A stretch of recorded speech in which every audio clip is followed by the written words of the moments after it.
Halo teman-teman, apa kabar? Ada saya kembali Siti Nurdianti, sahabat baik kamu.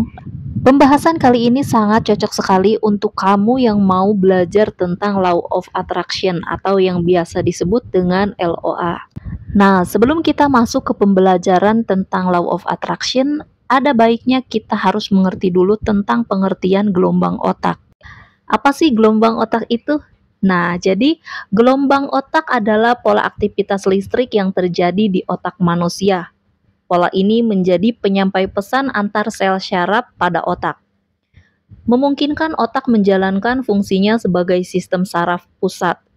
Gelombang otak terjadi pada berbagai frekuensi, dan ada beberapa jenis utama yang dikenali, yaitu gelombang alfa, beta, theta, dan delta. Neuron di otak berkomunikasi dengan menghantarkan impuls listrik yang membentuk gelombang otak. Gelombang ini berubah-ubah sesuai dengan kondisi dan aktivitas yang dialami seseorang.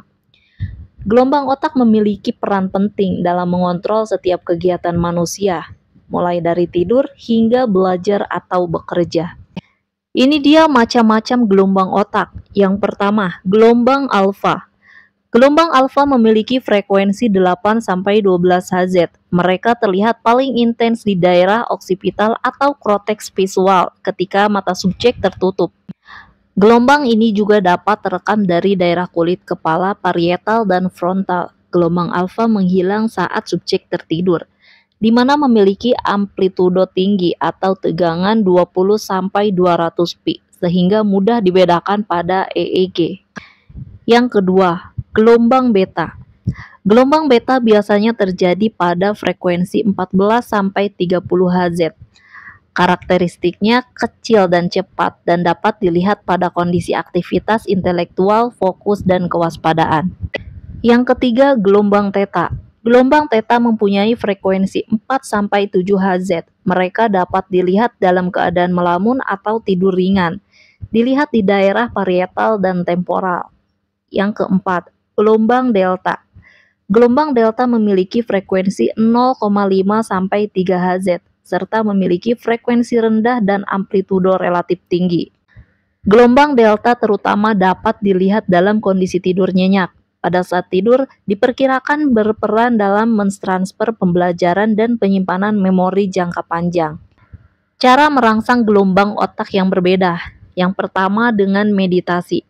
Salah satu cara yang sangat efektif untuk merangsang gelombang otak alfa dan theta, ini membantu menenangkan pikiran dan meningkatkan fokus pada saat ini. Terdapat berbagai jenis meditasi, jadi carilah yang paling sesuai dengan preferensi kamu. Yang kedua, entrainment. Teknik untuk merangsang gelombang otak menggunakan sinyal audio atau visual. Ini sering digunakan untuk membantu meditasi atau tidur yang lebih nyenyak. Yang ketiga, umpan balik bio. Merupakan cara untuk melatih gelombang otak dengan menggunakan umpan balik. Metode ini membantu mengurangi stres, kecemasan, dan penggangguan tidur. Terdapat berbagai perangkat umpan balik bio yang tersedia, jadi pilihlah yang paling cocok bagi kamu. Yang keempat, dengan berolahraga. Cara yang efektif untuk merangsang berbagai jenis gelombang otak, olahraga meningkatkan aliran darah ke otak dan dapat meningkatkan fungsi kognitif. Pilihlah jenis olahraga yang kamu sukai dan jadikanlah rutinitas harian. Yang kelima, dengan musik. Digunakan sebagai alat yang ampuh untuk merangsang berbagai gelombang otak. Berbagai jenis musik memiliki efek yang berbeda pada otak. Pilihlah jenis musik yang sesuai dengan preferensi kamu dan dengarkan secara teratur. Yang keenam, dengan stimulasi. Ledakan theta adalah teknik stimulasi otak dengan energi listrik. Ini umumnya digunakan untuk mengatasi depresi dan kecemasan. Gelombang otak adalah pola ritme berulang dari aktivitas saraf di sistem saraf pusat. Adapun definisi lain gelombang otak adalah impuls listrik di otak. Perilaku, emosi, dan pikiran seseorang dikomunikasikan antara neuron di dalam otak. Semua gelombang otak dihasilkan oleh pulsa listrik yang disinkronkan di massa neuron yang berkomunikasi satu sama lain. Gelombang otak terjadi pada berbagai frekuensi. Ini dia, memahami cara kerja otak. Pernah nggak kamu mengalami bencana yang datang beruntun dalam satu hari? Sebagai contoh, Ketika kamu harus memberikan presentasi penting bagi kemajuan karir, tiba-tiba datang telepon dari rumah yang mengabarkan bahwa anak kamu yang masih kecil dilarikan ke rumah sakit karena mendadak badannya panas tinggi. Lalu ketika berusaha menenangkan diri dengan meneguk secangkir kopi, tanpa sengaja pun tangan kamu tersenggol pinggiran meja, sehingga sebagian kopi tumpah ke baju. Bisa juga saat itu kamu sedang berkonsentrasi penuh karena sedang menghadapi deadline pekerjaan. Tiba-tiba datang teman-teman atau kerabat yang butuh pertolongan segera. Atau ada berita menyedihkan yang datang dari orang yang paling kita sayangi. Tapi mungkin juga kita memang selalu dikelilingi oleh orang-orang yang berbakat mengubah suasana kerja atau suasana rumah menjadi tidak menyenangkan. Di saat muncul banyak masalah, baik di kantor maupun di rumah, kita cenderung bereaksi dengan panik dan memunculkan emosi negatif pastinya ya. Padahal kepanikan justru membuat kita semakin sulit berkonsentrasi. Jika konsentrasi buyar, kita pasti akan menjadi semakin cemas. Apa yang bisa dilakukan dalam kondisi demikian? Sebenarnya hal-hal semacam itu akan lebih mudah diatasi kalau kita memahami cara bekerjanya otak. Kita perlu memiliki keterampilan mengendalikan gelombang otak yang bisa memudahkan kita menenangkan diri di saat panik. Nah, dengan memahami posisi gelombang otak, kita bisa mengatur mood sehingga selalu merasa bahagia. Juga sukses dengan setiap hal yang kita lakukan, ya. Jadi untuk mencapai kebahagiaan lewat kendali gelombang otak, kita bisa belajar dari anak-anak. Pernah nggak kamu memperhatikan anak-anak ketika sedang bermain dengan teman-temannya?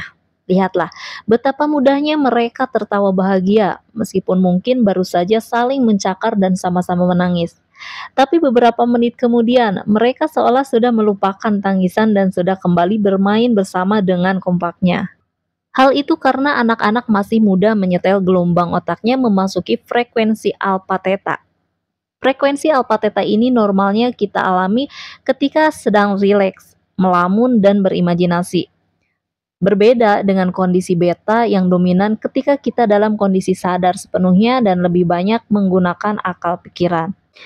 Memasuki frekuensi alpha theta itu sebenarnya merupakan keterampilan manusia yang alami.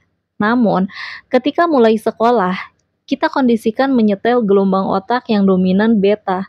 Jadi begitu menjadi orang dewasa, keterampilan memasuki kondisi alpha theta itu hilang. Apalagi tuntunan kehidupan modern membuat pikiran orang terfokus untuk bekerja keras demi tuntutan materi dan kehidupan yang konsumtif, meskipun terpaksa mengurangi waktu tidur dan istirahat. Padahal saat tidur manusia seharusnya merasakan keempat frekuensi tersebut. Dari frekuensi beta di mana kita dalam kesadaran penuh. Gelombang otak turun ke alfa ketika kedua mata tertutup, lalu masuk ke theta dan akhirnya ke delta saat kita tertidur pulas tanpa mimpi. Karena waktu tidur kurang, maka kita cenderung kurang mengalami kondisi alpha theta. Akibatnya, kita makin mudah stres. Alpha theta membuat tenang, bahagia, dan kreatif. Kemampuan untuk secara temporer mengubah kesadaran diri satu frekuensi ke frekuensi yang lain adalah keterampilan yang sangat penting. Karena efeknya akan membantu menyeimbangkan otak, hati, dan jiwa. Keterampilan itu membuat seseorang menjadi pandai membaca situasi dan pandai menempatkan diri dalam suasana apapun sehingga seolah-olah selalu berada di tempat yang tepat pada waktu yang tepat. Tentunya hal itu sangat penting untuk mendaki tangga kesuksesan dan mencapai kebahagiaan. Ketika masalah berdatangan dan mulai merasa stres, itulah saat yang tepat untuk mulai rileks, menurunkan vibrasi otak dan memasuki frekuensi alpha theta. Begitu juga ketika pekerjaan kita membutuhkan pikiran-pikiran kreatif. Memasuki kedua frekuensi itu akan membantu memunculkan inspirasi yang kita butuhkan. Menarik lagi, kedua frekuensi tersebut juga merupakan pintu gerbang menuju pikiran bawah sadar yang dibutuhkan untuk melakukan self-hipnosis, mendapatkan intuisi dan melakukan penyembuhan. Masalahnya bagaimana nih caranya memasuki frekuensi alpha theta dengan cepat? Nah, jadi sebenarnya usaha untuk memasuki level alpha theta ini secara sadar telah dilakukan orang sejak lama loh, yaitu dengan kebiasaan berzikir yang membuat doa makin khusyuk. Latihan-latihan meditasi, yoga, atau tai chi. Latihan-latihan itu juga bisa sangat membantu meningkatkan kemampuan kita untuk mengubah kesadaran otak. Para penyembuh yang menggunakan energi dan tenaga dalam karena tuntutan pekerjaannya umumnya telah menuai keterampilan ini secara otomatis. Selain cara-cara tersebut, otak juga bisa dilatih dengan teknologi audio yang disebutnya digital prior.